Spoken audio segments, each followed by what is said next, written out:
Hello and welcome to another Tech Hard Pro video.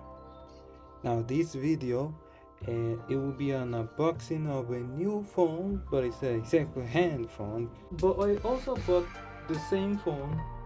I mean, not the same phone, but a similar phone from the same seller, and it is a Galaxy Z Flip 3.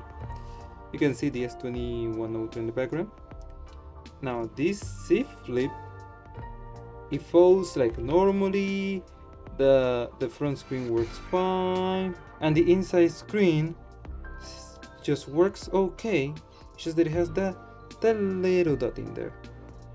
And yes, this is it. It's a Z Fold 2, and this is the S21 Ultra, which had that USB Type-C port issue. It was replaced. I had to replace it on a local store in my country because the official Samsung repair center wouldn't be able to do so.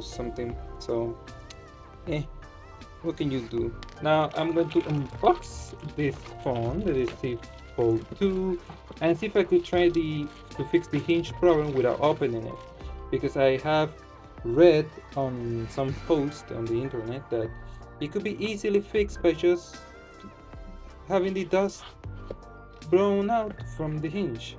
So the shipping label showed up. This is from the same seller, by the way. The same seller. Does it show here? I think it does show here.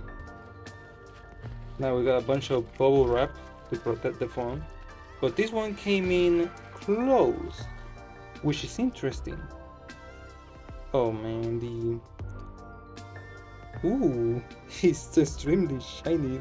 It's basically a mirror. Yeah, everything seems to look fine. I mean, let's see from here. Now the only issue is that it does not fully open. It gets stuck in this. I mean, I could push it ahead slightly, kind of.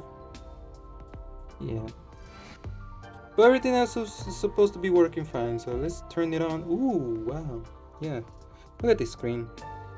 Oh no, it has one of those boot up animations.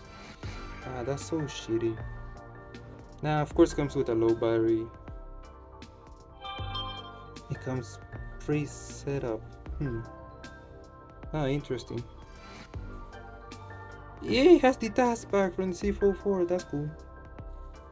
Yeah, it has that feature there, the auto framing. Though the hinge is so large, and I got used to the Z Fold 4 having a tiny hinge.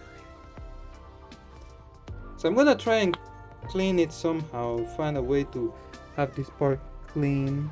But come on, will you complain for $115 or 100? Wait, yeah, look at this.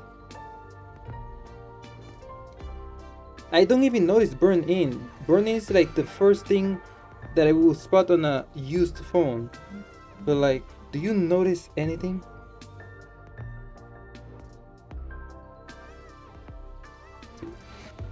Oh yeah, it does support super fast charging. Oh, that's cool. Supposedly the front glass is cracked. Oh, and the battery health is 99% supposedly. By front glass being cracked, okay, let me see if you guys could tell. Yes, there's this tiny, it's visible. It has One UI 5.1, so I should probably update it. Or maybe this is the last version. No 2020 update to One UI 6? I don't think so. Can it switch lenses during recording? That's very important for me. Yes, it can switch lenses during recording. At least on 4K 30. Let me see 4K 60. No, that's important. Yes. It doesn't even have it doesn't even have the option to use the ultra wide or something like that. No, it's just the main camera. I suppose they introduced that with the S21 series. There you go. Now I got two foldable phones, the Z Flip and the Z Fold, but they're different generations. Now this is a extra part of the video here that I added in. This is a couple of samples that I recorded from the phone.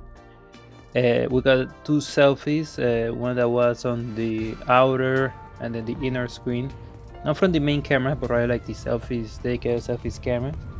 Here's one recording made at 1080p 30 because it will be able to switch lenses in that mode. And you can see the stabilization since I was walking, and it is pretty good, actually quite better than the S21 Ultra that I have, but probably the S21 Ultra has an issue with the stabilization by itself. It seems to be a hardware issue rather than just being something normal of any other S21's Ultra. And that was on the main camera as well. The selfie styled, but I flipped the phone open using the cover screen as the viewfinder for the main camera. A couple more zoom shots so you can see how good the zoom is.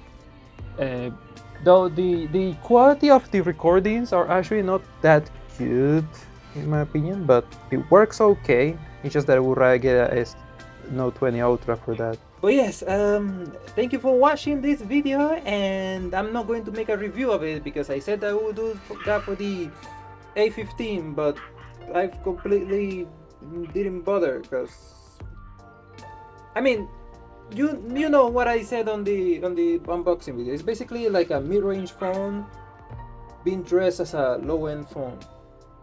But I would still prefer to buy a no flagship, especially when phone like this, $75, and this one, $115. Yes, it has some damages, it's used, it's old, but I would rather 1000% this over this thing. Look, only the good camera is the main one. 50 megapixel, great night photos. The ultra wide is garbage, but it's useful if I want to record some ultra wide. And this is like a depth sense. I know macro. They don't even put depth sensors anymore. So that's about it for that. And the performance is really good. It can run Warzone Mobile on low settings, but Warzone Mobile runs on the phone.